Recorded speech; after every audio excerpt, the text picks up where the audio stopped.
ধরছে প্রায় 1 বছর হয়ে গেছে। তো আমার খালার 360টা জিন আছে, তার কাছে আমি প্রথম গেছি। ওরে বাবা, তার কাছে প্রথম গেছে, যাওয়ার পরে ও সম্বন্ধে বলছে, তা বলছি তো কাজে যাওয়ার সময় উষ্টা খাইছিল, উষ্টা খাওয়ার পর থেকে সালাম করে নাই, এখান থেকে ধরছে, মানে হাতে জিল থেকে ধরছে। আচ্ছা আচ্ছা, ঠিক আছে, এই কষ্ট দিও না দাদা। তারপর এই আবার দিয়া আমার খালার জিনের সাথে দেখা করছে, কয় হ্যাঁ ওষুধ দিবেন না।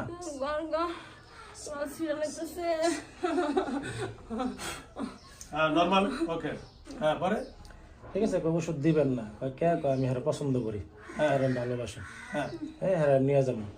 আর ও মাঝে যখন ওর প্রথম ধরছে, তখন আমরা একদিন কইছিল, আমি এটা স্বপ্নতে দেখছি যে এরকম যে একটা লোক আসছে আমার কাছে, আইসা বলতেছে কি, কয় আমি যদি এই জায়গায় ডুব দিয়ে চাইছে, কয় যদি ডুব দিয়ে তলায় যাই, হ্যাঁ তাহলে তোরা নিয়ে যাবো, আর যদি ডুব দিয়ে উঠটাই, হ্যাঁ তাহলে তুই থাকবি। আচ্ছা ওকে, ঠিক আছে। আর আচ্ছা ঠিক হ্যাঁ আছে। আর গতকালকে একটু আমাদের পারিবারিক সমস্যার কারণে যেগুলো হয়েছিল, পর্দা তার সাথে আমার তর্ক বিতর্ক হয়েছে বিরাট আকারের। আমার শ্বশুরের জায়গা আছে, হ্যাঁ আমি বলছি যে তোমার চাকরি বাকরি বাদ, আমার বলছে কি আমি চাকরি করবো, তোরা ছেড়ে দিন।